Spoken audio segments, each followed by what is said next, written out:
Hey everyone, I really appreciate you joining me today on this episode of Missing Spotlight. Our missing person of this stream will be Crystal Ann Tymich, and this episode title is Vanished California Peach.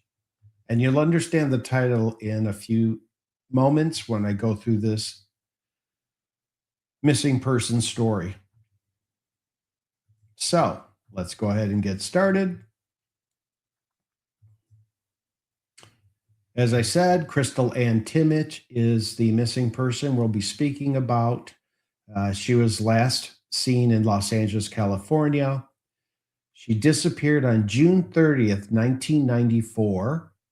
That was 11,724 days ago as of the date of the stream. Now you can see the photos from the official FBI poster. And you can see on the left, there's a photograph taken in 1994. And the picture on the right is a age progression, what she may look like at 18 years old.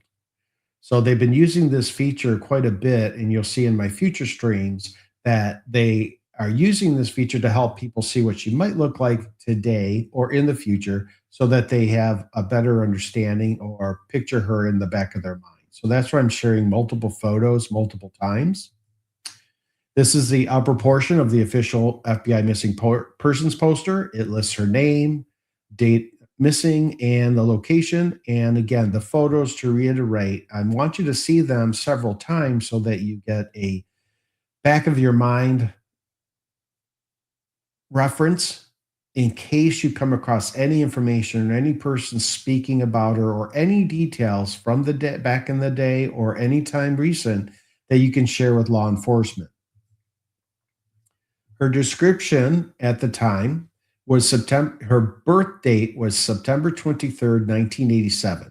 She was born in Los Angeles, California, blonde hair, hazel eyes, stood 4 feet 0 inches, and weighed 60 pounds. She's a white female. She had no job. She was too young, but she was a student. She is an American, and she spoke English, which is the only language that I saw, which makes sense to me. Additionally, on June 30th, 1994, 6-year-old Crystal Ann Tymich was playing near her residence in South Los Angeles with her 3 older brothers. She was last seen picking peaches from a neighbor's tree before disappearing sometime between 2 and 5 p.m. She was last seen wearing a pink t-shirt, shorts with a floral print, and tennis shoes with a picture of a mermaid. If you have any information concerning this person, Crystal Ann Tymich, please contact your local FBI office or the nearest American embassy or consulate.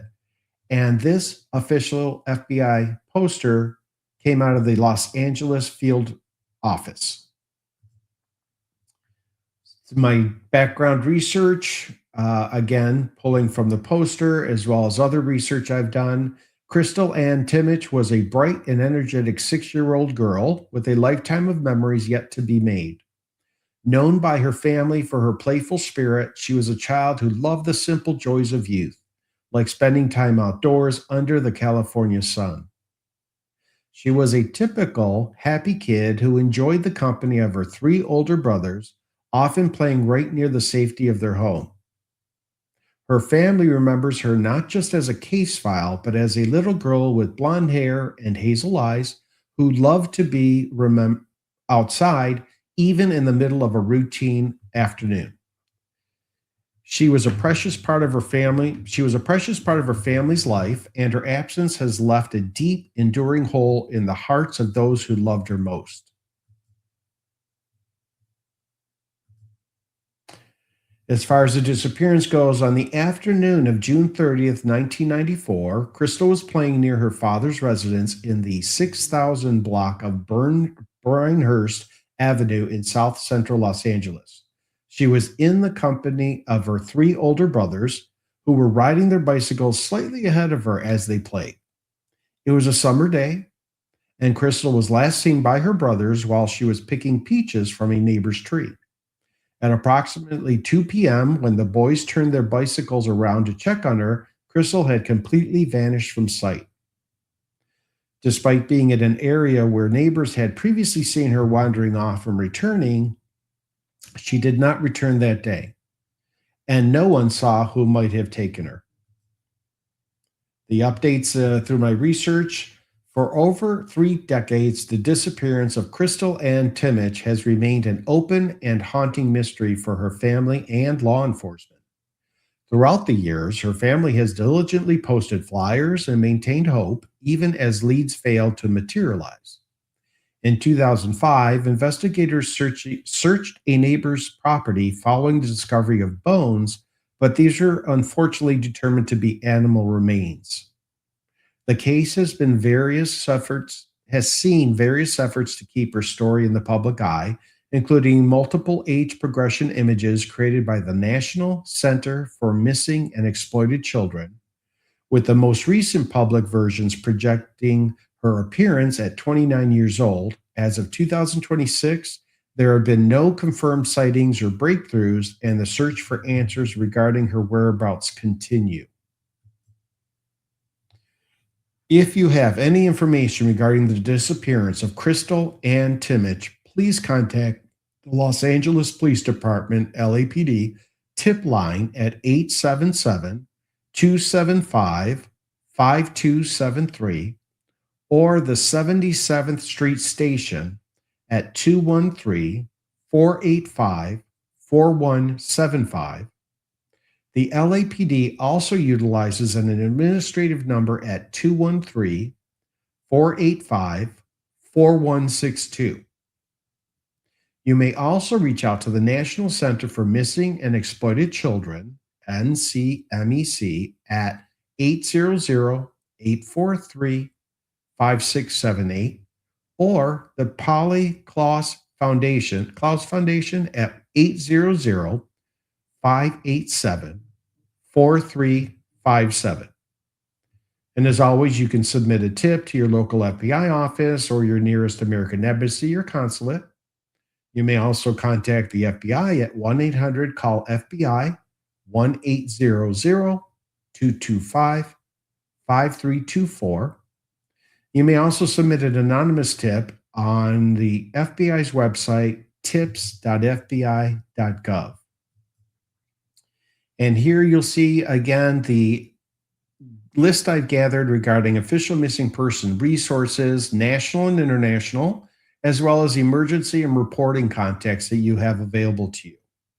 Now, if you're watching this on a replay, you can always freeze frame, write down numbers, addresses, titles, so you can look them up, or you can print screen it, whichever works best for you. But please utilize these sources to Crystal's advantage. And I do want to say once again, missing children, missing adults, they're still all missing, and we want to bring them home.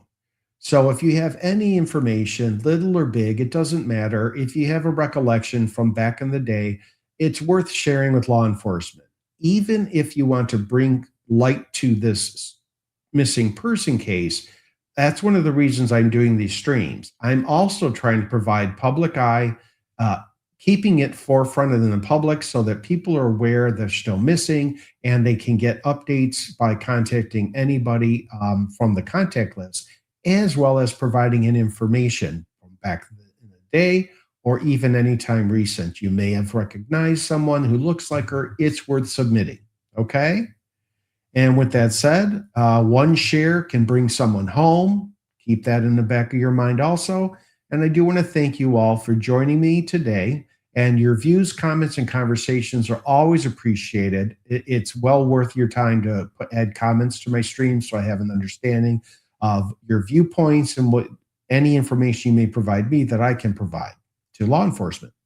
So please subscribe if you feel you could. It's a free and it does help my channel grow. Thank you so much. Take care.